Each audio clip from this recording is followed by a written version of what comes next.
Hey guys, Phil and Sam here. Today we're talking about the Sony A7S II and the Sony A7R II.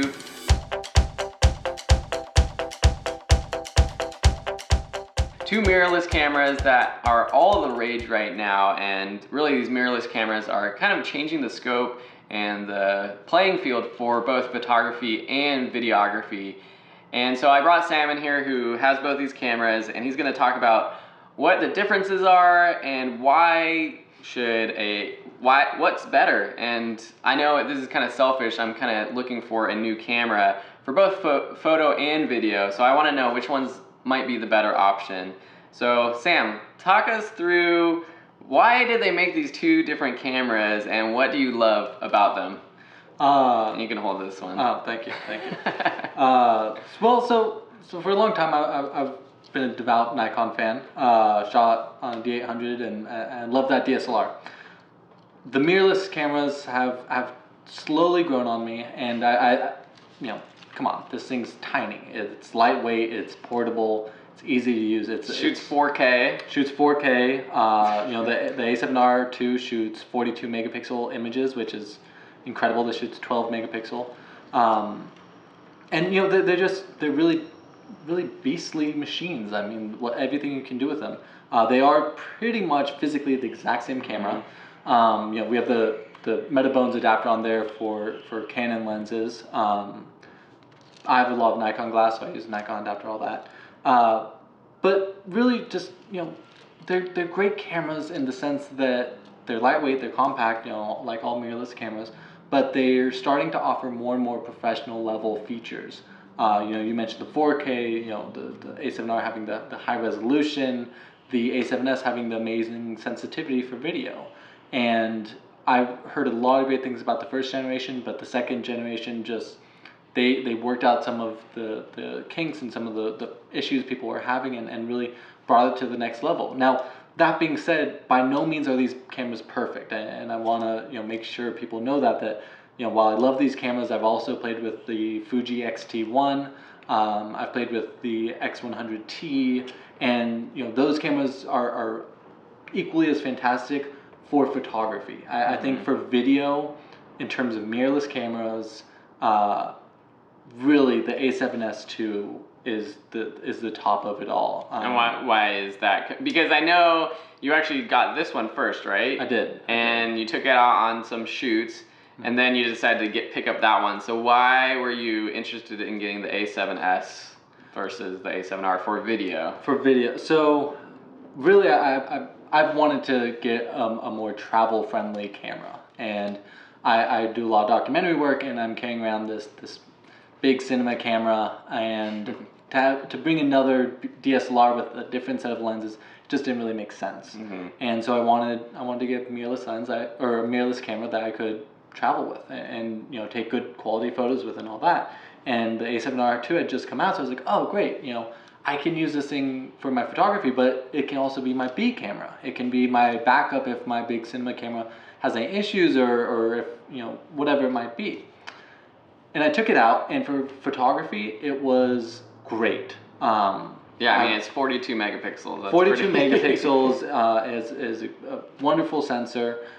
One thing that I did run into, and which is kind of, I think, the biggest problem for me, is that with this adapter, all autofocus, it doesn't work quite fast enough. And that's because we got this adapter, but with Sony glass, it probably would work really great. With Sony glass, it's amazing. Okay. It's a plenty fast camera. It works really well. When you start adding third-party things, Metabones has done a great job.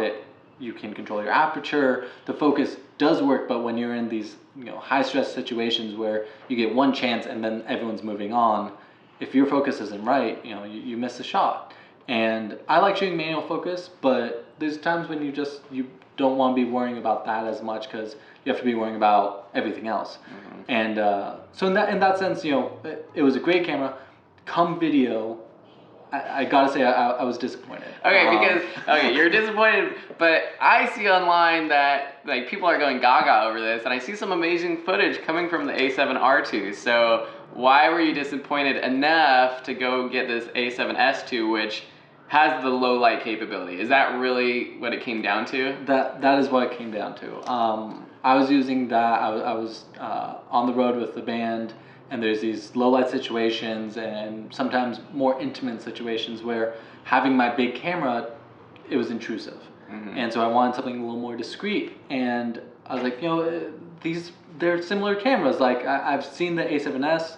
This was before the A7S II had come out. And I'd seen people push it, and I pushed the ISO up to 3200, up to 6400, up, and really I was testing it. I didn't need this footage, and I wanted to see how it handled it. I was looking back at the footage, and the 4K is nice, it is, but having slow-mo options is always a good thing to have. And it had 120, but it was 120 at 720p. It had 60 at 1080. The ISO for the video, it just wasn't as clean as I needed it to be. And really, it kind of came down to knowing that the A7S Mark I would perform better than this camera did in low light. And that's because the sensor was just better in the A7S I than this one? Completely different sensors. Oh, okay. This is an important thing to know. The A7R II and the A7S II, they have two different sensors. They're completely different. They render light differently. More or less, you can shoot S-Log3 in this. You can shoot, I believe, S-Log2, maybe S-Log3 now in the A7R II. And that's sort of the cinema profile that allows you to shoot very flat images so you can color correct later in post, but have the max range, dynamic range when doing that. So the low light wasn't that good. So with that though, with the A7S II, low light's great for video. It's amazing. It's really incredible what it can do. And just really quick, I've kept this camera simply because as a photography camera and for my own personal travels, I love it. It's a great camera to have. I need to buy some Sony glass is my only sort of, this whole switch from having all this Nikon stuff and then making the switch over to Sony stuff and being able to use that glass then with my cinema cameras. It's an investment and it's a lot of money. So I've sort of been slowly doing that. Now, the A7S II, since I've had this camera, works perfectly for me. The camera we're shooting on now, the Sony A7V, is more of a cinema camera, and having this as my B cam is perfect. I can shoot in very low light situations. I can share the lenses, and it's just a lot of things that I needed it to be. So is there anything, the megapixels are more for this camera, the A7R II, does that make the photos not as good on that camera? Or what's worse about the A7S II than the A7R II? Or is there anything, according to your opinion? Well, so the A7S II, as a photographer, some people might think that 12 megapixels is plenty. And this sort of goes back to this not having great low light for video, but you've seen great video. A camera is a camera. You can take your phone and take the most stunning image someone's ever seen. The next Times cover could be an iPhone photo. At this point in time, cameras are tools. You're an artist. That's what I always say. Exactly. This is just a tool to be used. At the same time, for photography, more megapixels, in my opinion, the better. You're able to crop into images. You're able to have more flexibility, and when you're in the editing room. And also, ultimately, I love printing my photos. And having a 42 megapixel image, I can blow that thing up to be a 8-foot print. Whereas with a 12 megapixel, the second you start blowing that up, you'll start to see artifacts. You'll start to see different things in the image. And so for photography, yes, it does fine. It does better for video. Okay. A7R does better for photography. So at the end of the day, this is right now it's like a $3,000 body, around a little less, and that one's like a couple $100 cheaper, I believe. Yes.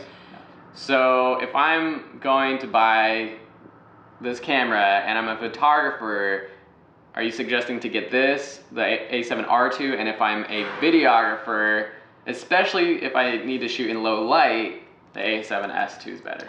I would say so. Okay, so that's the conclusion. Yes, and you know the biggest thing to come back to is your needs, obviously, but also you know what the competition is, because the second you break these as that is photo and this is video, your competitors then become very different, because there are great mirrorless photography cameras that don't shoot great video, and in some ways the video of this will be better than those other ones. So what you're saying is, like, if I'm a photographer looking for a mirrorless camera, I might want to get this compared to that, but at this point I might look at Fuji or something else. If you're doing photography. If I'm doing photography. If you're doing video as well, though, yeah, this is a good in between, because it can do both. You have 4K video. Okay. You have some of these things where, because Sony really, they stem from a video company. Right. This is really great. I think people are going to really like this video, because we're really breaking down who this camera is for, and you know, video versus photographer. That's a big, you know, I'm coming from a video background, and that's important to me, and that's probably why I would love, you know, this camera or that camera, because I can take photos, I can shoot video. That's what I've always wanted in a camera that I can carry around. And the fact that this is small, I can travel with it, take it out, I don't have to lug around, you know, a bunch of other lenses or my big Canon DSLR, which now seems huge compared to this. It's really awesome. So at the end of the day, final words, these are both great cameras. A7S II might be better for video, especially in low light. A7R II better for photographers who also want video. Yeah. Sounds good? Yeah. Cool, awesome. Well, this has been fun. I hope you've enjoyed this video. We hope to do more comparisons and gear reviews in the future. Please subscribe to the YouTube channel, and if you have any more questions about these cameras, feel free to post them in the comments below. Thanks for watching, and we'll see you in the next video. Take care.